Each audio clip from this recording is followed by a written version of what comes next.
बोलिए श्री कृष्ण कन्हैया लाल की जय। बोलिए श्री कार्तिक मास की जय। आज कार्तिक मास के 25वें दिवस 25वें अध्याय की कथा में भगवान श्री कृष्ण और सत्यभामा, जिन्होंने प्रथम अध्याय से ही इस कार्तिक व्रत के महत्व को प्रारंभ किया था, तब इस अध्याय में भगवान श्री कृष्ण कहते हैं सत्यभामा जी से कि हे प्रिय, इस प्रकार उनका वचन सुन करके विस्मित होकर के पृथुराज ने नारद की विविध पूर्वक पूजा करके उनको विदा कर दिया। ये तीनों व्रत मुझे बहुत ही प्रिय हैं। माघ का व्रत, कार्तिक का व्रत और एकादशी का व्रत। वनस्पतियों में तुलसी और महीनों में कार्तिक और तिथियों में एकादशी तथा क्षेत्रों में द्वारिका मुझे बड़ी प्रिय है। इंद्रियों को वश में करके जो इनका सेवन करेगा वह मुझको जितना प्यारा होगा उतना यज्ञादिकों से नहीं होगा।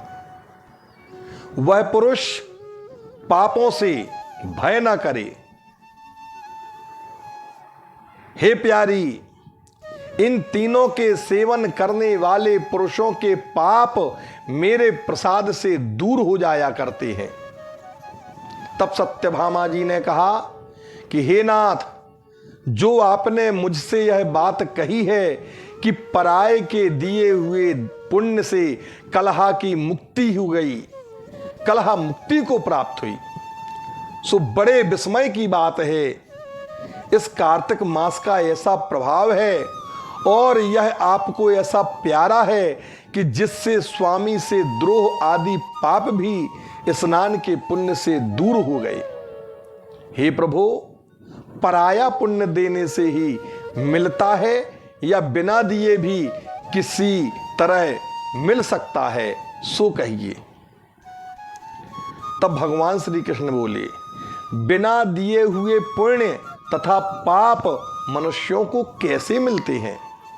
सो सुनो, सत्ययुग आदि अर्थात कृतयुग, त्रेतायुग और द्वापर युग में देश, गांव और कुल पुण्य पाप के अंश भागी होते हैं और कलयुग में केवल करने वाला ही पुण्य तथा पाप का भागी होता है। संसर्ग के जैसे पुण्य पाप दूसरे को मिलते हैं, सो सुनो। एक स्थान में बैठने, भोग करने, विवाह आदि संबंध और एक पात्र में भोजन करने से मनुष्य पुण्य तथा पाप का आधा फल पाता है। पढ़ाने, यज्ञ कराने और एक पंक्ति में भोजन करने से मनुष्य चतुर्थांश फल को परोक्ष में प्राप्त करता है। देखने, सुनने और मन के द्वारा ध्यान से मनुष्य को पुण्य और पाप का 100वां भाग प्राप्त होता है।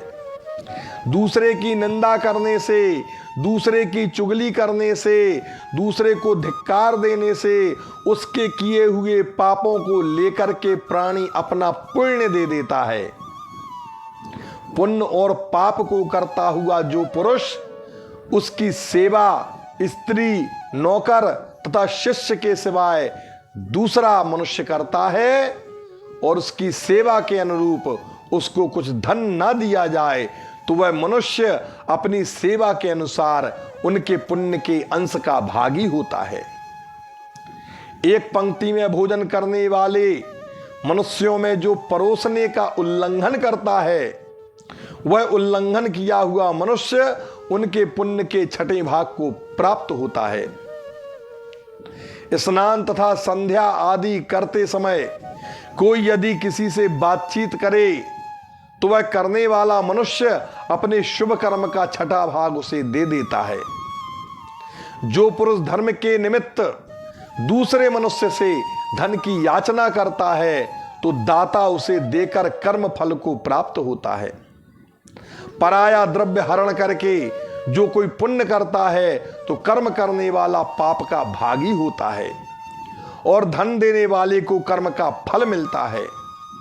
जो मनुष्य दूसरे का ऋण चुकाए बिना मर जाता है तो धनी अपने धन के अनुरूप उसका पुण्य ले लेता है। बुद्धि देने वाला अर्थात सिखाने वाला और सलाह देने वाला, उस कर्म की सामग्री देने वाला और प्रेरणा करने वाला मनुष्य पुण्य पाप के छठवें भाग को प्राप्त होता है। प्रजा के पुण्य पाप का छठा भाग राजा पाता है। वैसे ही शिष्य से गुरु, स्त्री से पति और पुत्र से पिता छठवां भाग प्राप्त करता है। अपने पति के पुण्य का आधा भाग स्त्री पाती है, लेकिन कब? यदि उसकी आज्ञा में रहने वाली हो और उसको प्रसन्न करने वाली हो तो, अन्यथा नहीं मिलता है। जो पुण्यात्मा पुरुष पराये हाथ से दान करता है तो नौकर और पुत्र को छोड़कर करने वाला छठवां भाग पाता है। जीविका देने वाला खाने वाले के पुण्य का छठवां भाग पाता है, जो अपनी या और की सेवा न करावे तो, अन्यथा नहीं होता है। इसी तरह बिना दिए भी पराये इकट्ठे किए हुए पुण्य पाप मिलते हैं, परंतु कलयुग में ये नियम नहीं है, क्योंकि कर्ता ही पुण्य पाप को भोगता है। इस विषय में एक प्राचीन और बहुत उग्र इतिहास पवित्र मति का देने वाला है, तो मैं तुम्हें उस इतिहास को सुनाता हूं। इति श्री पद्म पुराणे कार्तिक महात्म्ये पंचविंशोऽध्यायः। बोलिए श्री वृंदावन बिहारी लाल की जय। बोलिए मोर मुकुट बंसी वाले की जय। बोलिए कार्तिक मास की जय।